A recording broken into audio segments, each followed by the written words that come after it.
if you think the pharmaceutical industry doesn't want customers more than they want cures, you're sadly mistaken. The pharmaceutical industry just wants customers. And so if you look at all the ads that come out on television now, right? You've never seen an ad for a new antibiotic. This antibiotic you're only going to have to take for 5 days and it's going to cure your problem. No, you hear a proton pump inhibitor, something for gastric reflux that you're going to have to take forever. Here's something to treat your type 2 diabetes that you're going to have to take forever. Here's something to treat your depression that you're going to have to take forever. All of these things just play into what the Esselstyns and some of these people that are much smarter than me have said, that, you know, there's no money in dead people and there's no money in well people.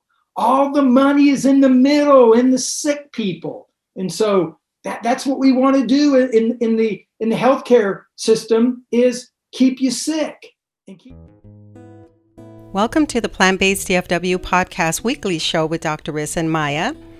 Our podcast focuses on lifestyle medicine, which is the use of evidence-based lifestyle therapeutic approaches, such as a whole food plant-based diet, regular physical activity, adequate sleep, and stress management to treat, reverse, and prevent the lifestyle-related chronic diseases that are all too prevalent.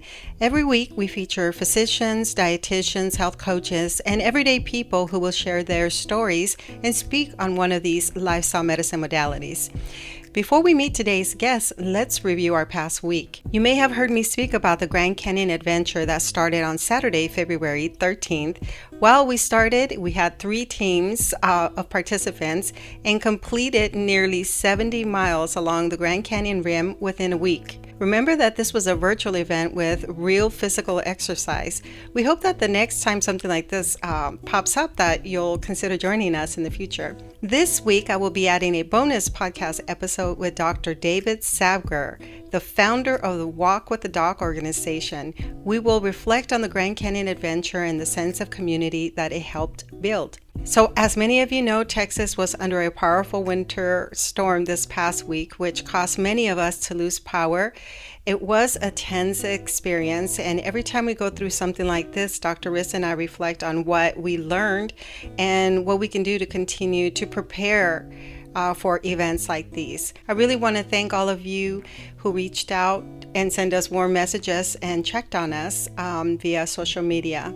Okay, let's meet Randy Titony, who is from Oklahoma City and is the director of marketing for the Scott Sabolich Prosthetics company. We met a few years ago when Dr. Riz's office went over to tour their Dallas facility. Later, we would learn that Randy had been featured in the documentary Eating You Alive. You may remember that we previously had other guests from the film, such as Sean and Dan Muskaluk, and also Dr. Jimmy Conway came down to Dallas a couple of years ago to share his story with our group. I will include those links in the show notes. Randy played a huge role in our starting the Plant Based DFW organization here in Dallas. And in this episode, we catch up with Randy. We learn more about him. We hear his story of how he got started on a plant-based diet. And we also talk about the workshops that he and Dr. Jimmy Conway, along with Andrea Conway, have been offering on a monthly basis in Oklahoma City. We will also discuss the movie Eating You Alive. I hope that you enjoy this episode. Welcome, Randy. Well, it's great to be here. Thank you all. And I feel like I'm among a couple of old friends. We haven't seen each other in a while, but when you're in this group, it doesn't matter. You just sort of catch up again. So I'm really glad to be here. Yeah, it's really good to see you again. Before we hear your story of how you went plant-based, I'd love for our listeners to hear how we met. Someone from our office, I believe, in Dallas, I think came back and said, hey, we met this vascular surgeon, and they said they had some interest in diet and informing patients about getting healthy and sort of, you know, limb salvage type stuff. And of course, it was right about the time that the documentary Eating You Alive came out. And I was like, let's meet him. So I came down there and we invited Dr. Riz and his office and you over to our office. And I think we went to dinner and we just sort of started talking about all of this. And then next thing I know, you all had signed up to come to one of our seminars in Oklahoma City. We had that connection because you worked for the prosthetics company. Right. And of course, I deal with prosthetics a lot in my practice. Actually, you took us out for a tour of the place, which we really enjoyed, and my whole office did, because, in all the years I've been in practice, no one's ever invited us out there. And, we work so closely with them, so it was very fascinating for us to see that. And then I remember, we went to dinner afterwards. Right. And that's where, we started to make some really strong connections about the whole plant-based diet thing, especially Maya. She can tell you. Well, I didn't bring it up. I think you might have brought it up that we noticed you and I were eating the healthiest dish on the menu. Something like I don't know, it was a bowl. Like it had quinoa and all that good stuff. And then you pointed it out. And I think what impressed me was through just conversation, you were talking about whole foods and plant-based things like that no one else at the table was. And then you made a comment, something like, you seem to know something about this. And I was like, I read this and I'm into that and all of that. So then it wasn't about prosthetics anymore. And dinner shifted to the whole nutrition and plant-based nutrition and stuff like that. Going to the facility and seeing how prosthetics are made, it just seems amazing to me that a person is giving a second opportunity to live their life to the fullest through companies like the prosthetic one that, we visited. I think that was sort of the connection that we met with you all and Dr. Riz in his office, was that, we really, at the end of the day, want our friends, our patients, our family members and friends to be healthy. And many times I will go out to a hospital and visit with a patient, and we have a vascular surgeon here in Oklahoma City who subscribes to a plant-based lifestyle as well. And I'll go out and talk with his patients, and the patient will say, yeah, well, Dr. Stubbs says, if I don't quit smoking, I'm going to lose my other leg. Or if I don't quit eating like I've been eating, I'm going to lose my other leg. And I just sort of look at them like, it's not magic, right? And we want to do everything we can. We have videos, we have books, we have information about lifestyle changes and diet changes. And, I know that we're preaching from the same songbook all of the time, that we tell patients, we don't want you to go on a diet. We just want you to change your diet, right? And if food is the problem for these things, then food can be the solution. It's really not all that difficult. Yeah, and it's nice to have someone like you who we work with, who's also going in and reaffirming the same message and teaching them and saying, that doctor ain't crazy. He's got a point, and right. So it's nice for the patients to hear it from different directions, the same message from different people. Limb salvage, we sort of look at it like, it's sort of like cardiologists. Cardiologists really do want people to quit smoking and want people to eat healthier, because there's going to be plenty of people behind them that aren't and don't. And so we really, really want to do anything we can to prevent someone having an amputation. But then we just tell them that the people that do succumb to an amputation, we want them to know that, we're going to do everything we can to improve their quality of life afterwards. And so. Yeah, and that's funny because you and I are both trying to put ourselves out of business from that respect. Teach people not to need amputations, and I'm trying to teach people not to need vascular surgeries by the changes in lifestyle and diet.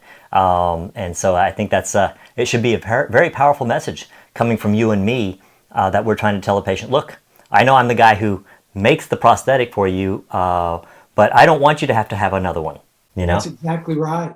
We had a guy here, and he was lost his leg below the knee.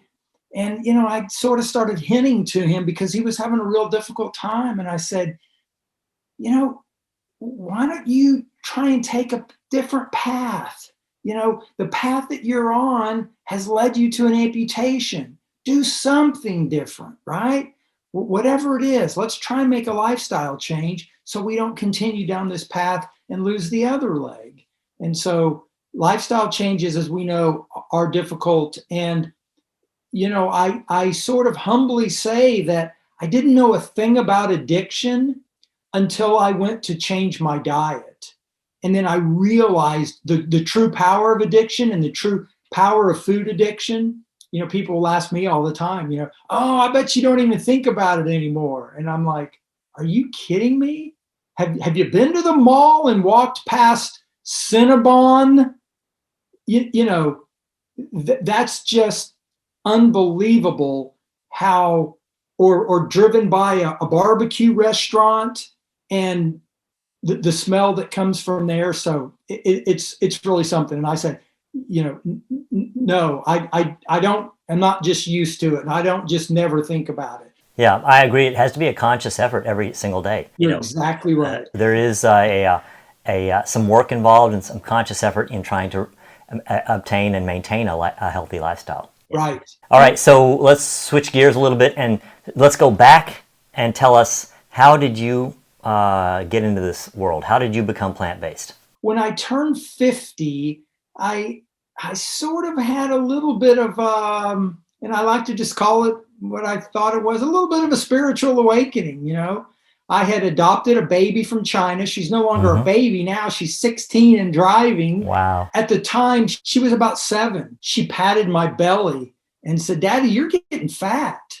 And my mother, who, sad to say, God rest her soul, the last time I saw her was 2 years ago today. She passed away 2 years ago, suddenly from a heart attack on the 17th of February. But she did the same thing. She sort of patted me one day and said, "You're getting kind of chunky." And so I realized, like most people, I was getting older.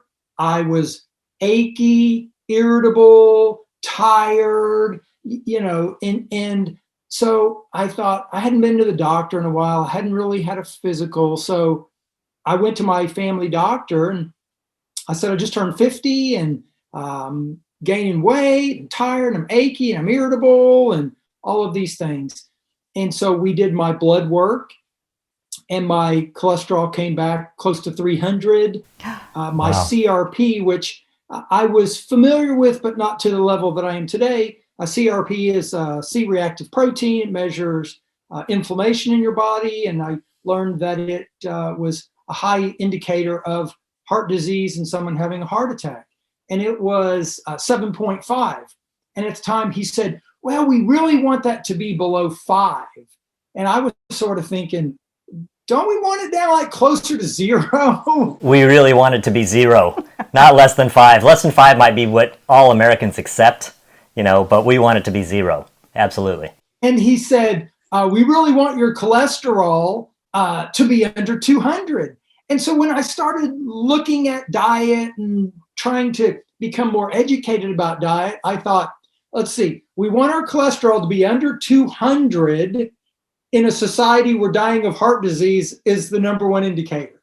So I thought I better really work harder on that. So my cholesterol was off the chart, my CRP was off the chart, my triglycerides were off the chart, and I was getting, fat around the belly. And so what did he tell me? He said, start eating oatmeal and turkey bacon and turkey and skinless chicken and salmon. And I sort of thought, okay. And he said, skim milk. And I sort of thought, okay. But as I left there, I thought, isn't that what everybody else is doing too? And they're not getting any healthier and they're not losing weight. And they're the same people that are coming into our office having their leg, had their leg just amputated. And so I really thought there has to be another way. And so what did I do? I started eating salmon and oatmeal and skinless chicken and turkey bacon. And I started losing a little bit of weight, but nothing really noticeable and nothing that really made me feel any better mentally or physically. And that was around my birthday, which was in May. And a couple of months later, I went to a concert at an outdoor arena in Oklahoma City. And that's when I ran into Dr. Jimmy Conway and his wife, Andrea. And I had worked with them previously and we were friends. And I ran into him, hadn't seen him in a while. And, I've told this conversation, I've told this story so many times that I ran into him. And the first thing I thought was, wow, you guys look fantastic. And then I uttered the words that always made me chuckle. And then I said, but y'all are vegan, right? With a look on my face like, you just ate some bad cottage cheese. And Dr. Conway at the time uttered the phrase that I had never heard before. He said, well, we like to call it plant-based.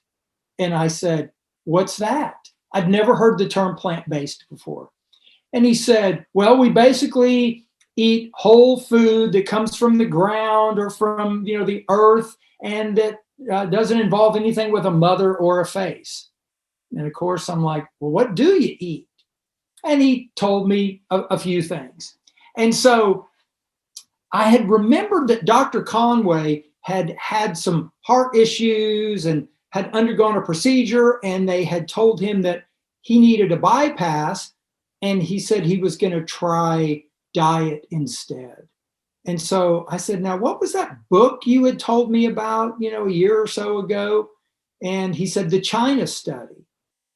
And so I literally went home that night after the concert, went on the library's website, reserved the audio CDs at the time of the book, The China Study.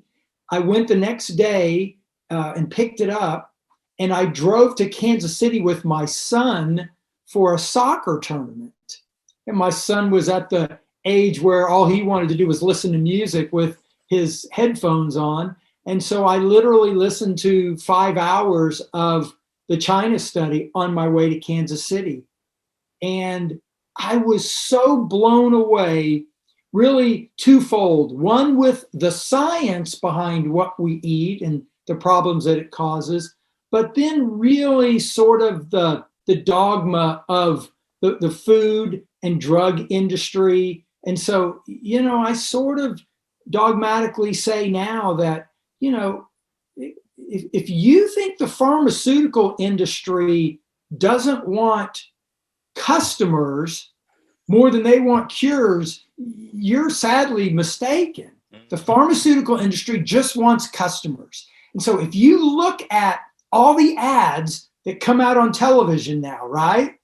You've never seen an ad for a new antibiotic. This antibiotic you're only going to have to take for 5 days and it's going to cure your problem. No, you hear a proton pump inhibitor, something for gastric reflux that you're going to have to take forever. Here's something to treat your type 2 diabetes that you're going to have to take forever. Here's something to treat your depression that you're going to have to take forever. And so all of these things just play into what the Esselstyns and some of these people that are much smarter than me have said, that, there's no money in dead people and there's no money in well people. All the money is in the middle, in the sick people. And so that's what we want to do in the healthcare system, is keep you sick and keep you fat and keep you suffering and keep you in pain. And so I was really, really sort of frustrated and angry, if you will, at the time, because I thought, the food industry, all they want to do is get us fat and sick. And guess what? Then I learned that a lot of these food companies are in bed or owned by the pharmaceutical industry. And so it's this whole, mafia, organized crime syndicate, if you will, of people all together that let's keep you sick, and then we're going to put you in the hospital, and then we're going to give you pills or procedures or a surgery and a bunch of medicine and keeping us, really unhealthy. You don't know if you want to really call it a conspiracy, but there is some sort of collusion. You're 100% right. I wouldn't call it a conspiracy, but yes, a collusion is really a good word for that. Yeah, but at the same time, they have an agenda, and their agenda is not us getting better and being healthy. Their agenda is to sell us food that tastes good at the expense of our health. Right. And, I love when I see commercials for some of these fast food restaurants that, they have a supermodel on there, eating this food, and I'm like, how stupid do these people think we are? And when I say we, I'm talking about me, right? Oh yeah, all these beautiful supermodels and Super Bowl athletes and all these people are eating this super unhealthy food. And we just sort of continue blindly walking down this path thinking, okay, all I need to do then is, take some Zocor or Lipitor or some other, statin drug, and it's going to, cure all my ills. And so that's what really got me motivated more than anything, really jump-started me, was the China study. So I finished the book on the way back home and immediately watched Forks Over Knives. And so it holds a real strong place in my heart, really, because I just feel like it's just really a foundational documentary. I feel like it's fantastic, right?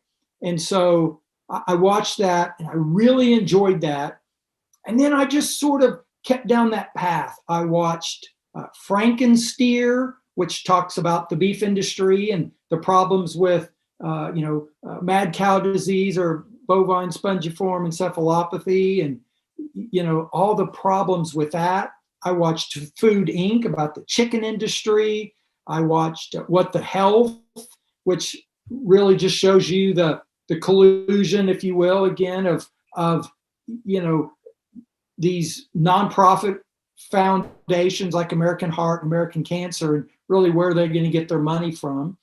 And then, from there, I just sort of kept watching any documentary that I could find. And so that was, a week, a month process. And then I reached out to the Conways again. And I said, hey, I'm a single guy with 2 young kids.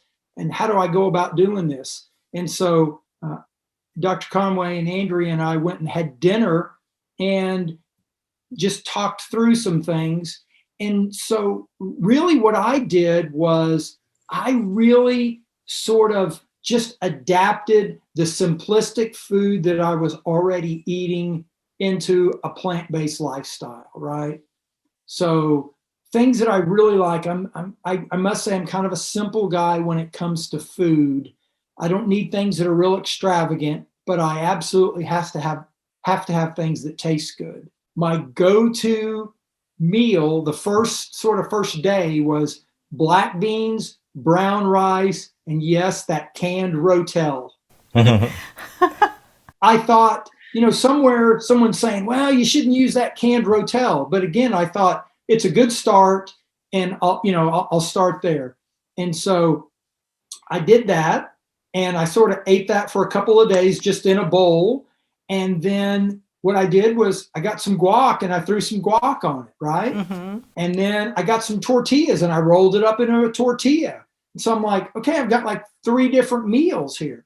Then I learned that I could adapt it a little bit, put some corn in there and some peppers in there and put some vegetable broth. And then I made sort of this sort of a tortilla soup. And so I really just sort of, started down that path of, okay, then I do like salads. So how can I adapt a salad to be heartier and just as healthy and, eat more of it? And I really just did that. Simple pasta dishes. I thought, okay, I can get some whole wheat pasta and get some, marinara sauce and get a bunch of grilled vegetables and put those on there. And, I've got a hearty meal. So Andrea and I are sort of the bookends. She makes these extravagant, chickpea, chicken fried steak, dishes out of chickpeas and things. And I'm like, yeah, why don't you just invite me over? So when you made this change, tell us about the impact then on your health, those numbers you were talking about, and how you felt. I was at 209 when I went to the doctor, and he put me on a statin at the time when my cholesterol was like 199. And so I was on a statin for about 4 months, but my birthday was in May and I made the change in September. So, I had been on a plant-based diet for about a month when I ditched the Lipitor, and my numbers had gone down drastically. I had them checked about 6 months after I had gone to the doctor. So I had been off the statins for about 2 months, and my cholesterol was way down. I want to say my total was 130 maybe. And that's when I sort of started focusing in on, not totally on my lab numbers, but I wanted to get them down. But my weight just really plummeted. I went from 209, I've been down to about 166, which is a little bit thin for me. I'm 6'1", but I sort of hover around the 170-ish, 175 maybe. I sort of hover around 5 degrees, 5 pounds there. And so, but I did notice really right away that my energy went up, my sort of, I think my irritability decreased because inflammation decreased, and even sort of an overall mental mindset, right? That, and I think it's really important to know, because when I tell people, when I meet people and I say, I haven't had a bite of meat in 9 years, they're expecting me to say I grew up in, Boulder, Colorado, wearing Birkenstocks, right? And I say, the thing that you need to know about me was that for 15 years, every single morning, I had a sausage egg McMuffin and a large Dr. Pepper. And then at lunch, I might go get a double cheeseburger from Sonic, and I might get a meat lover's pizza for dinner. And so, there was really, if someone said, are you eating healthy? I'd be like, well, yeah, I had, fried catfish at lunch. And so, my life was just full of fast food, processed food, and food that was, creating disease and things like that. And so one thing to point out as well is that my father died when I was 35. So when my father died, he had a 5-vessel bypass about 10 years earlier. He had macular degeneration, and he had pulmonary fibrosis. And so he was really unhealthy. And so that was, I sort of skipped over it a little bit, but that was really part of the onus as well, is that, my daughter said, you're getting fat, and I noticed that I'm getting sort of achy and all that. And I sort of thought, what's going to lead you to a different place than your father? It's not like God's just going to reach down and say, oh, well, you've been a great guy your whole life. Bad things happen to nice people all the time. And so that's when I thought, I really need to sort of take control of this. Mm-hmm. And I didn't realize at the time, how important those words are. Is that I think Dr. Pam Popper has said, and I've quoted her many times, that, if you feel like you're not in control, or that you're being held hostage, or you're not in control of your health destiny, you're a helpless victim. And that we really can change the outcome of our health, our health destiny, our life destiny, with what we put in our mouth. And so, I quote a lot of these things all the time, because I think they're extremely important and beneficial. And this may be a segue into the documentary, but in the documentary, I say that, if you eat the same things that most Americans eat, you'll get the same diseases that most Americans get. If you think about that, you go into a vascular surgeon's office or cardiologist's office, and you sort of look around and you think, wow, all these people are really sick and they're really unhealthy. And guess what? They typically are all eating the same things. And, you sort of start to wonder, maybe I ought to get off this road that all these people are on. And I think that's where this education comes in of, we can really change what we're doing. We can really change the outcome if we get educated and we have the knowledge and the drive to get healthy and to want to get healthy. Yeah, what we talk about is we're trying to empower people to take control of their own health. Right. And I mean, you very eloquently stated why they need to. And I like that. You're like, you know what? All these people do eat the same thing, and look where they end up. And I like what you said earlier about that cholesterol of 200. I say that all the time. A cholesterol of 200 ensures that 40% of Americans die of cardiovascular disease. Right. So, boy, we don't want a cholesterol of 200. We want a cholesterol way down there. And what we know is that 98% of people who eat a whole food plant-based diet have a cholesterol less than 150. And we know that that almost makes them heart attack proof. I say almost because, you know, nobody's heart attack proof. But maybe a 5% risk of heart attack versus a 40% risk of heart attack. What would you rather have, right? Right. Yeah.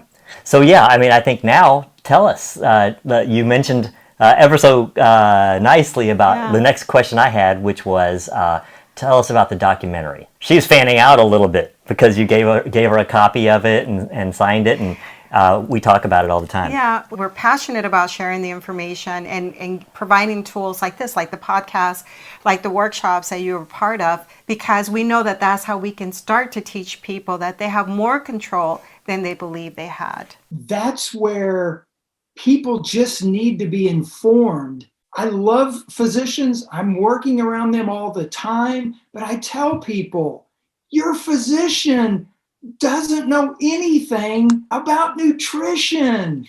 And if they do, what they're going to tell you is more protein and low fat and skim milk and the things that the American Heart Association hands them to tell you.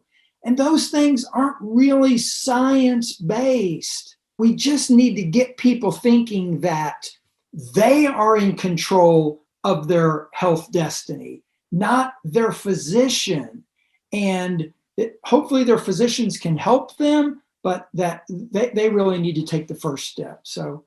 So how we got started with the documentary was we had a gentleman show up at one of our seminars, and he looked like he was slightly unhealthy.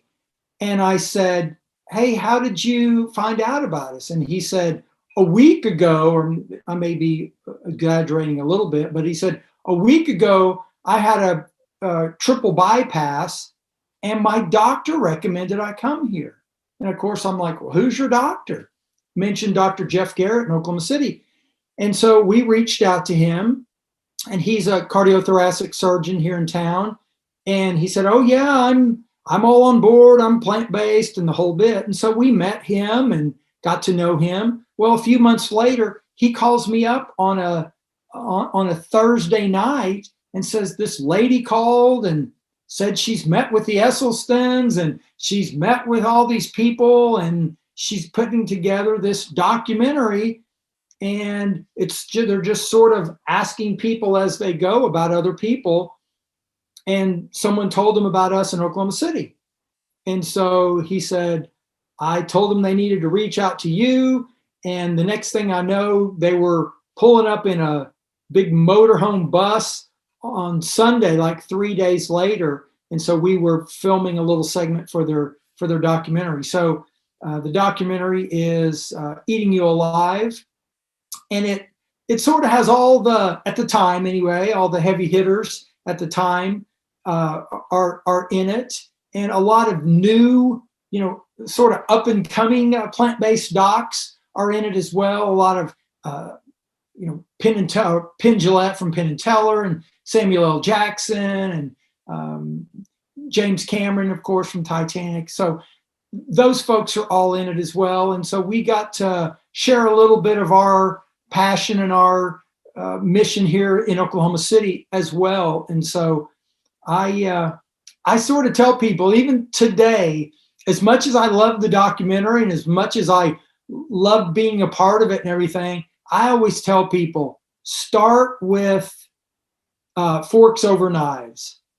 And then, especially, I don't want to be sexist, but especially if you're a guy, then go to Game Changers. I think for guys, Game Changers is really, it's just the perfect title for the movie. It is a game changer. And then maybe third is our documentary. And so I I really like it. I think those documentaries do help people sort of get started. And then there's another little known documentary by the Engine 2, by the Forks Over Knives folks, called Kitchen Rescue. And it either it is or it was on Netflix. And one of the great things about that is Rip Esselstyn, Dr. Esselstyn's son, talks about sort of like what I did. The normal American household usually makes 5 or 6 things, 6 or 7 things, right? Monday's burger night, Tuesday's taco night, and so how do we revamp those? And again, are you involved or are you committed? And if you're committed, you go in and you throw all of the frozen food, the frozen meat and all that. And then I say, well, just donate it to your friends or to your neighbors or, to a food pantry, but get rid of all of those things, because then you're really bought in, then you're really committed. And then as hard as it is for all of us, if you don't buy those things, then they won't be in your kitchen, your pantry to eat. And so that one is Engine 2 Kitchen Rescue. And so it really, really is a great one as well. So yeah, you'll certainly learn to make do with what you have. Yeah, I find myself all the time looking in the fridge and in the pantry and go, okay, what can we come up with, with what we have? Beans and rice, and what can we put with that? And quinoa and these other grains that at least I didn't grow up eating. I had no idea what quinoa was until I started down this path. I believe me when I tell you, I had no idea what kale was. And this is the one that everybody laughs at, and I get it, but I'm like, if you don't know, you don't know. I had no idea that canned spinach and that fresh spinach salad was the same thing. I just thought those have got to be 2 different entities, right? There's just no way those are the same thing. Right. I think it took us 2 or 3 months to actually make that visit, and we attended one of your seminars, one of your monthly seminars. Right. I walked out of there. I think I went up to you guys and just said, wow. And then I spoke to some of the people that attend who basically said that you guys are doing God's work. We sat there and took it in and talked about it. And I mean, it was just like this fire was lit within me. I said, oh my goodness, we need to be doing this. I was just very inspired by what you guys were doing. And my handle at the time on Instagram was Plant Based Maya. Before we left Oklahoma City, it was Plant Based DFW, modeled after what you guys were, Plant Based OKC. Right. So please tell our listeners about the work that you guys have done. And I know, pre-COVID, but how did you get all of that started? You were doing it at a hospital on a monthly basis. At the time, you had done it, I think, for 5 years. Right. How did you get all of that started, and what was your role in it as well? You start talking, and especially Dr. Conway was so instrumental in this. So Dr. Conway was spending so much time telling people about lifestyle change and about diet change and about trying to reduce inflammation and pain in their shoulder and things like this, that he realized that I'm spending more time telling them about nutrition than I am about their shoulder. And so what if we get everybody together we were doing them on Thursday night at the time, and serve them a plant-based meal and give them some education and hopefully get them on their way. So the Conways went to Cleveland to meet the Esselstyns, and Dr. Esselstyn does a more advanced version of our seminar where he looks at your lab results and from a medical standpoint. And so Dr. Conway and Andrea brought that back, and so we started that. And we joke around. They had done 1 or 2 seminars before I kind of got on board. And I tell people, I went to a seminar and I just never left. So we're sort of lifelong friends now. We've traveled together and done lots of neat things together. But we just started a Facebook page, started promoting recipes, and I sort of just wanted to drip on people, right? I didn't want to beat people with a hammer. I wanted to tell them, hey, did you know that most people are fiber deficient, that virtually nobody in the United States is protein deficient. Did you know that fiber is only in plant foods? There's no fiber in meat. Did you know that cholesterol is only in meat? There's no cholesterol in fruits, plants, and vegetables. Did you know that? And just these little, hey, did you know that? Not, you shouldn't eat meat because it's horrible for you. And I got so many people commenting and asking me, and can we go to lunch? And can you help? That it really, I sort of realized that, whether you're a spiritual person or not, the Bible says, unto him that much has been given, much will be expected. And I think that really has been sort of laid upon us and you all as well, that once, you sort of have this knowledge, you really feel like you want to help other people. And so we started doing it at the hospital and the cafeteria, and it just started growing and growing and growing. And pre-COVID, virtually every month we had 50 people or so. And then I wanted to, shortly after that, do something else, because I felt like just doing something once a month isn't enough. People want to keep going with their excitement like I do. And so we just started calling it a health forum. We get together for dinner, you bring friends. Your friends don't have to be plant-based. Maybe they're not even interested in it, but they're just going to see healthy lifestyles. They're going to see healthy people, and they're going to have some healthy food. And we talk about new research, new recipes that we might have come up with. Andrea talks about how you cook without oil, how you cook without milk and butter and things like that. And so it's about an hour, maybe an hour and a half. People come and eat, meet some new friends, and they leave. And so that really has been instrumental as well. And then pre-COVID as well, we've had a little bit of a lull now, but a radio show where it's basically a podcast, if you will, but it's on the radio. And I, for one, really downplayed it in my mind because it was on an AM radio station. We were broadcasting at the time on a Tuesday, and I just kept thinking, nobody's listening to this, right?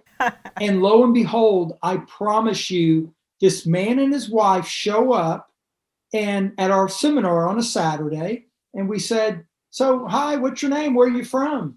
And he said, I don't know how I found you all, but I'm a retired orthopedic surgeon from Mississippi, and we've been listening to your radio show, and we came to your seminar. And wow. I thought, I will never take that radio show for granted again. You know? So these people drove all the way from Mississippi to meet Dr. Conway and Andrea. Really, I sort of say I'm just the guy who gets everybody hyped up. So sometimes you wonder who's listening, and then when I do, and I love statistics, when I sit down to actually look at the statistics of our hosting site for the podcast, I can't believe where, in what countries, like we've, have a list of 50 different countries where people listen to our podcast, mainly the States and Canada and Australia, but then you'll see that they're listening in Brazil. But the thing is that when it's going to people that need to hear it, and people share it and they tell each other about it, it's true. You can never underestimate the power of the work that you're doing. When you guys talk about people in foreign countries, listening to your podcast, I'm thinking, isn't it incredible? It's just this huge snowball effect that someone listens to it and tells their uncle in Georgia, and it just snowballs from there, and it is great work, and I think the excitement is easy to be gained from it. And we have you to thank for that initial conversation and dinner that we had, that your energy and your passion for this kind of rubbed off. We didn't know anyone in Dallas doing anything like what you guys were doing.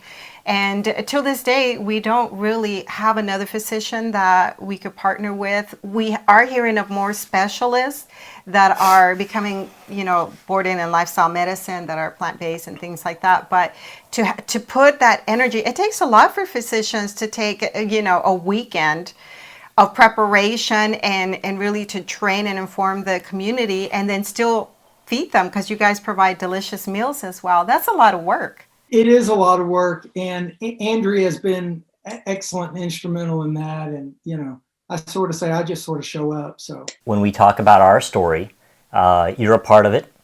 Rip Esselstyn's a part of it. And because I particularly went to a lecture that he gave here in Dallas, and he challenged some of my beliefs. And so it's now I know that what we were doing, what happened to us is we heard it from different places. And it kept, just the message kept getting, it was coming from, we kept hearing the message. Right. And eventually something about the message sunk in and caused us to have a little bit of a shift in our attitude towards it, and it allowed us to then further investigate it and then get further into this lifestyle. And so that's what I think that we do too, is we just keep sharing the message. And we hope that, maybe from us, maybe somebody will hear it from us, maybe somebody will hear it from you, maybe somebody will hear it from somebody else, and eventually they'll hear that message.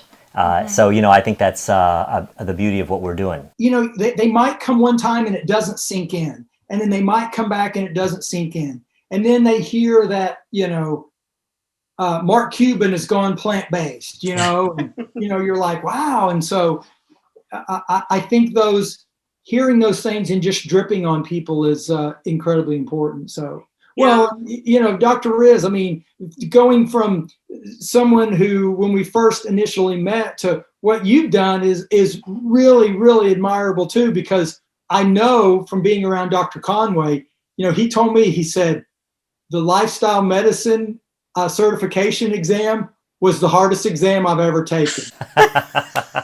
We keep hearing that. I'll tell you, the book I used to study for it was really crazy. It was just every single line was like high value, high target information. I was like, this is a 300-page book. How can I learn all this? Well, and I remember you guys posted something that you were like studying flashcards or something, Yeah. And I thought, isn't this incredible that people that are brilliant, that were top of their class, are really having to study for this. And I've heard sort of quietly mentioned that the failure rate on that test is pretty high. I can't speak to that, but what I will tell you is that what it is that it's so science driven and data driven. Okay, we're not making this up.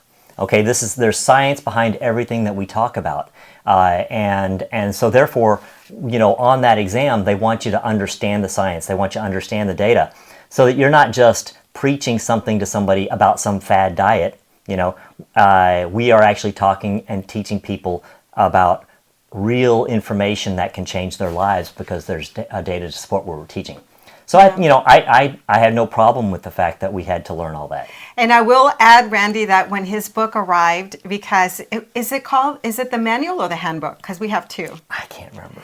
But the study guide for Riz, when it first arrived, I said, oh, okay, well, I'm going to read it because I read everything, right? So I was like, I need to be just as informed. That's always been my mentality, is like, I need to read everybody's book. So it arrives and I start going through it. I'm just like, I can't. This is too much. There is no fluidity to it. It's just like objective, this to accomplish this and so I told him I can't do it, but I sat with him and studied it. And now I'm a psych major. I've always loved the sciences. I love statistics. I love learning, but I found it a little bit more difficult. And then it's pretty dry reading. It is. And then I bought the other copy by Dr. Beth Frates, which is the graduate level handbook. It's either called the handbook or the manual, but it's for basically getting your master's or I think PhD in lifestyle medicine. So I went through that book and I fell in love. And when he was taking the exam, I was studying that book for myself, just at the pool reading it. But I will tell you one thing about the exam, Randy, because I thought it was so funny. So we stayed after the conference. That was in 2019. We stayed after the conference so that he could take his exam. And he was given 4 hours. I stayed at the hotel room at the time. He comes back 2 hours later, and I'm just like, why are you here? I panicked. And he said, either I knew it or I didn't. Right? Yeah. It really goes to show you the magnitude of the science behind that and the people behind it. And the benefit that it's going to be for a lot of people. So, and also I think that it's important that they maintain a high standard, because that does mean that certification has meaning. If they just passed it out like water, then it wouldn't. And so, we have to be ambassadors of this movement, and therefore, we've earned it. And now hopefully people will recognize that and say, okay, these people do know what they're talking about. You probably find this rewarding as well when people reach out and they say to you, I've been attending your workshops, or I've been listening to you, and now, I've changed my diet, my cholesterol is improving, my blood pressure is improving. When we get that feedback, it makes me want to do more, right? Like, it's just like, well, we got to keep going because people are listening, and we got to keep the momentum going. I feel like I can identify with what you were saying earlier. So we were doing about 2 or 3 events a month that included monthly walks because we do promote lifestyle medicine. And then COVID hit, everything got canceled. So what has life been like for you guys? You mentioned that about 3 or 4 weeks ago, I had someone just reach out to me, and he's been to a bunch of our stuff. I wouldn't say that he's 100% plant-based, but he certainly made some great strides in that area. If I may interject real quick, and our goal, I think, is not to make people have to live in exactly our lifestyles. Our goal is to try to make people understand a healthier approach to life, incorporate more plants, more fruits and vegetables and grains and legumes, and find their balance. I think that once people start on that path and they see what it's doing for them, they continue to go. But I just want people to eat more fruits and vegetables and be healthier, as a society. He just reached out to me and said, hey, I got no agenda. Let's get together for lunch. And so we went to a Thai place, where we met. And he said, man, I wanted to get together, and hopefully some of your, information would rub off on me a little bit more. And I said, great. And I said, for me, having someone reach out to me and say, I'd sure like some information, or I'd sure hope for some of your passion or excitement to rub off on me, that sort of recharges, my battery as well. And, when you see the benefit and the excitement and the lifestyle change in people, it sure does get you re-energized and sort of, get you excited. At least it does for me. So.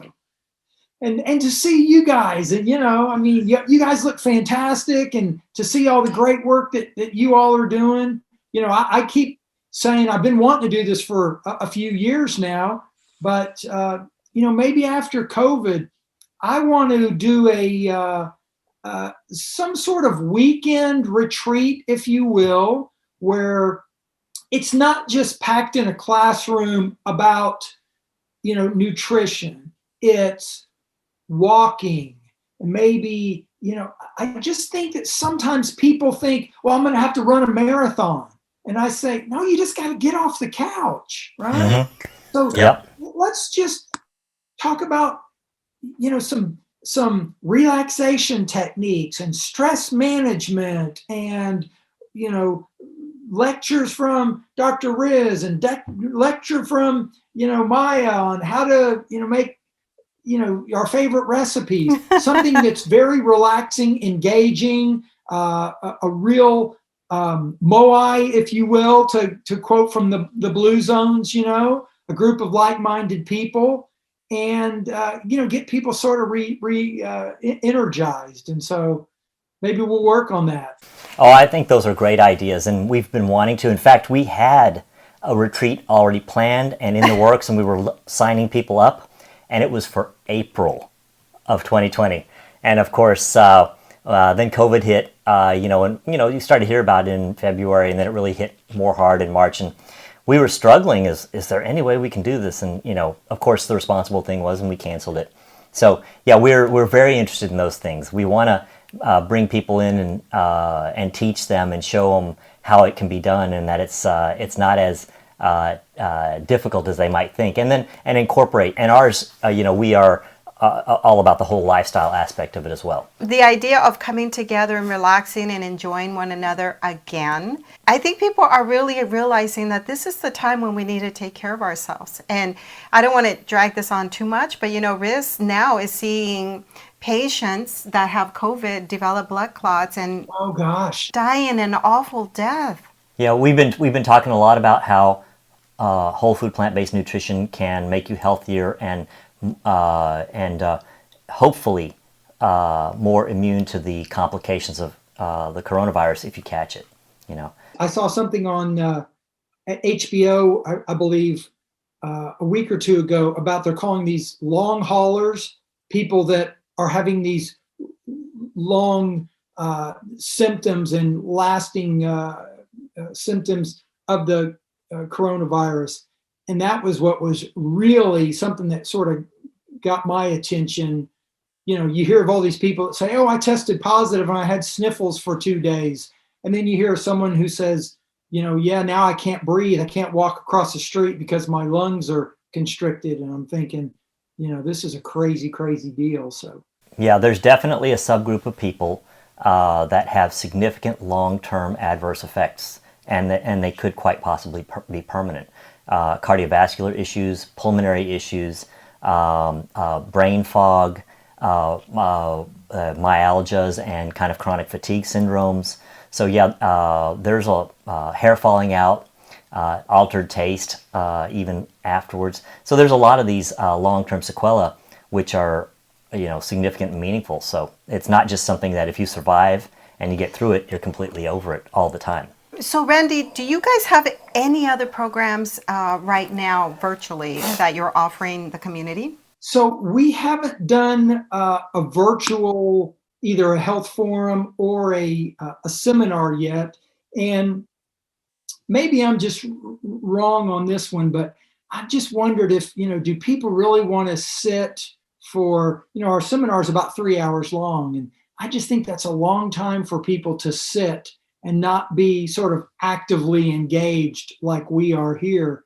And so we've thought about, because with sort of, as you've seen and know as well, we had this sort of flatten the curve, and then we started with having our seminars again, and on a very small scale of in a big room of maybe 10 people or so.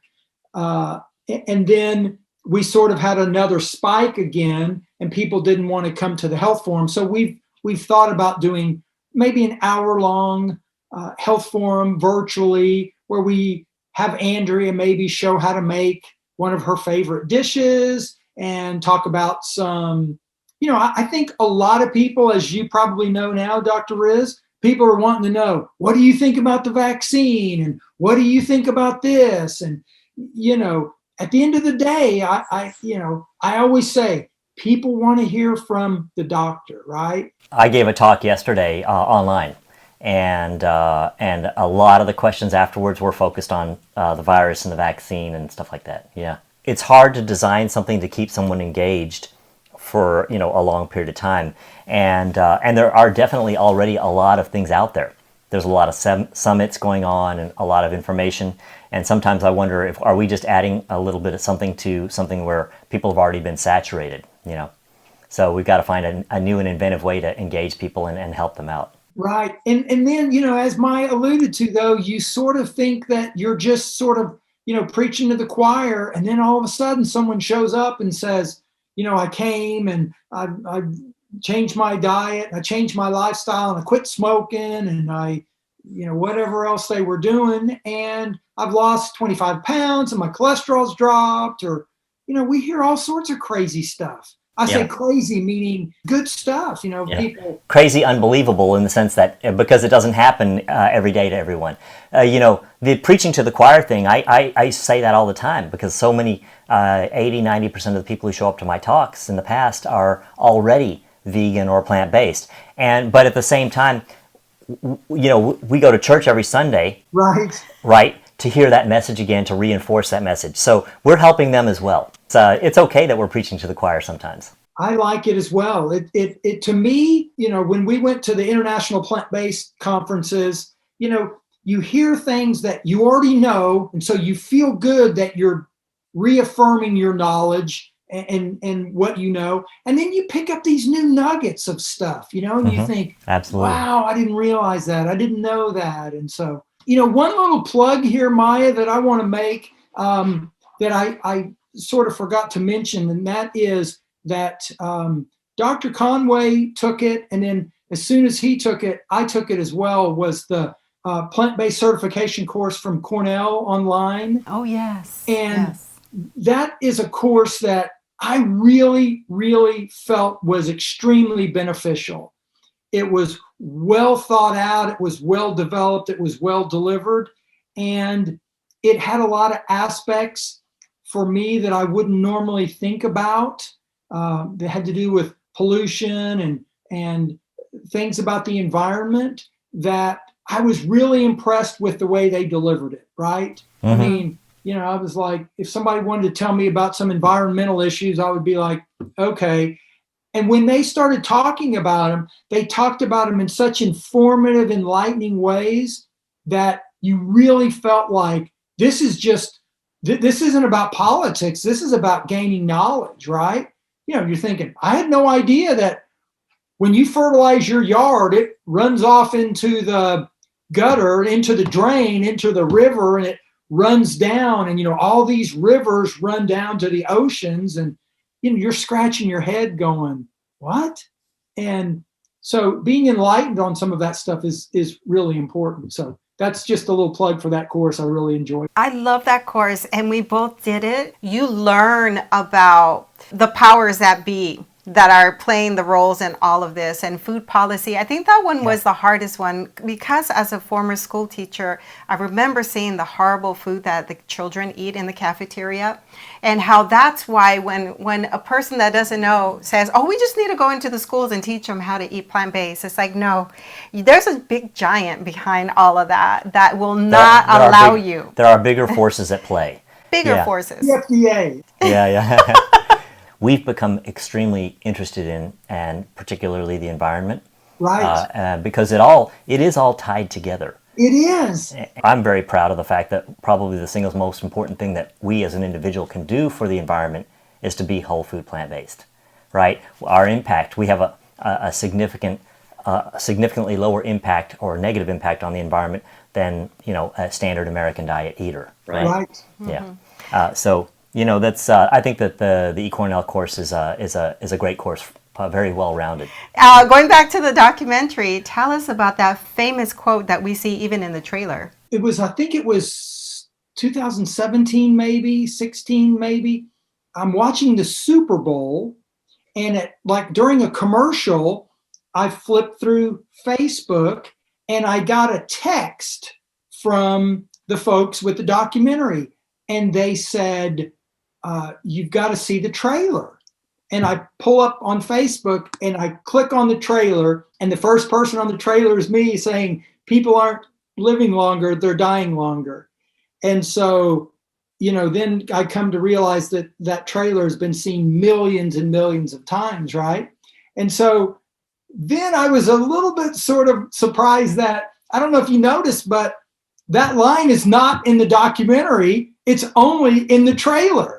And so I thought that was a pretty good line myself, and you put it in the trailer but not in the documentary. So I didn't notice. I guess I didn't make the connection. Yeah. It stands out so much in my mind, that quote, because when I want to explain to people that I love why they should eat healthier, it's because of that quote. You just said it. That's all people need to hear. I actually use a corollary of your quote in my talks, and that's I say something like, we're spending the last 10 to 15 years of our lives dying. That's exactly right.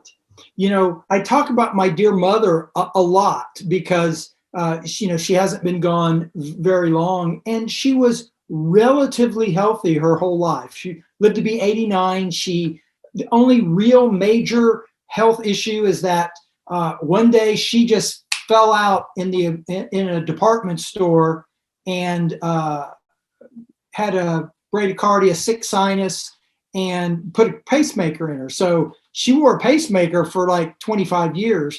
And so, but I tell people, I go, I'm very, very fortunate in the with the instance that my mother suddenly died of sudden cardiac arrest. I go, as sad as that is, it was very easy. I was at the hospital.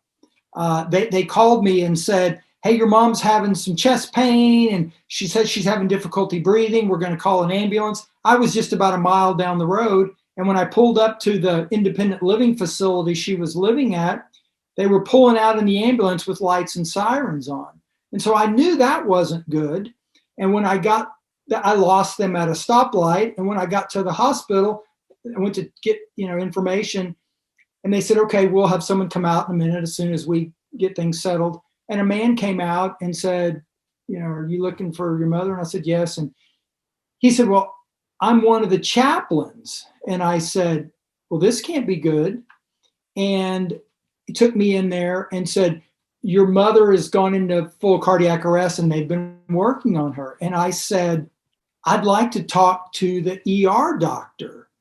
I said, I'm a realist, and we grew up being a God-fearing family. If my mother's heart stopped 20 minutes ago, she's on her way to heaven. And I'm perfectly fine with saying, let's stop all of this. And so he came in and said, well, we barely got it restarted, and I don't know if it's going to sustain. And I said, again, it's not my job to determine when my mother's time is to go to heaven. And I think I'm a firm believer that when an 89-year-old person's heart stops, it didn't stop because it needed a rest. It stopped because it was worn out. And if I want to be spiritual and think, I don't want to be selfish, that if it's my mother's time to go, it's her time to go. And so I felt fine with that. But I've spent most of my life in long-term care dealing with geriatric patients as a therapist. And, we sort of just give people so many pills and do all of these things when I think, wow, we're just sort of prolonging this. Not that I have all the answers or, any of the solutions, but I just say it's a broken system for sure. And I, like you, I just want to do anything I can to sort of help fix it. So, they say we spend, the statistics show that we spend 50% of our healthcare dollars in the last 2 years of life. Yeah. And that's really when people are declining fast, and we're just throwing money at it to try to stop it, but we're not really making a significant impact. We're not prolonging their lives. We're just doing a lot of procedures and throwing a lot of pills at them in those 2 years. Okay, so we've had you here for a long time, and I've really enjoyed this, and I have one final question for you before we wrap up. How did you do with that CRP that your doctor wanted below 5? Yeah, so the last time I had it checked, it was down dramatically. And I honestly can't remember what the number was, but I want to say it was really, really down. Hopefully close to 0. Yes, and I was going to say it was like, under 1. Mm-hmm. And one thing that I've done in the last few months is I've added psyllium husk to my diet as well. Yeah, so under 1 is normal, which is good. Good, yeah. I'm glad to hear it. So you must have done something right. Yeah. So, but I'm like everybody else. People they think I'm immune to a lot of this stuff. And I'm like, no, I'm not. I'm right there with you, fighting the battle. So. Well, for our listeners, if they want to sort of stay in touch, are you on social media? Yes, just with my name, Randy Titony. It's pretty easy to find. And then also, what about if they want to tune in and listen to your radio show? Is that still going on? They can go to Dr. Conway's website, or it's with Dr. Conway's orthopedic practice, but it's plantbasedokc.com. And so they can get information about that. They can get information about our seminars and sort of anything else that we have going. And hopefully, as you resume more things, there will be more information and resources for them. Is there one parting message that you'd like to leave the audience, that you'd like to share? No matter how unhealthy you are today, no matter how unhealthy your family is, no matter what socioeconomic or what nationality you are, you have the power today to change your life destiny. You have the power today to change your health by what you put in your mouth. Everything that we eat either feeds or fights disease and disability, and you need to be responsible and be educated about that fact every day. And so hopefully you'll be inspired to make some good choices. Awesome. You either feeds or fights. I like that. That is so good. Well, Randy, thank you so much. It was so nice to see you again, and thank you for being on our show. It's really good to see you guys again. I feel like we're old friends, and I'm sorry that, we just, our paths haven't crossed a whole lot, but next time I'm in Dallas, I'll look us up. Yeah. Let's get together. All right, Randy. Thank you very much. Have a good evening. All right. Thanks so much. See y'all again. Been listening to the Plant Based DFW podcast show. If you like our content, please like, share, and leave a review. Our goal is to provide quality episodes to help support the community.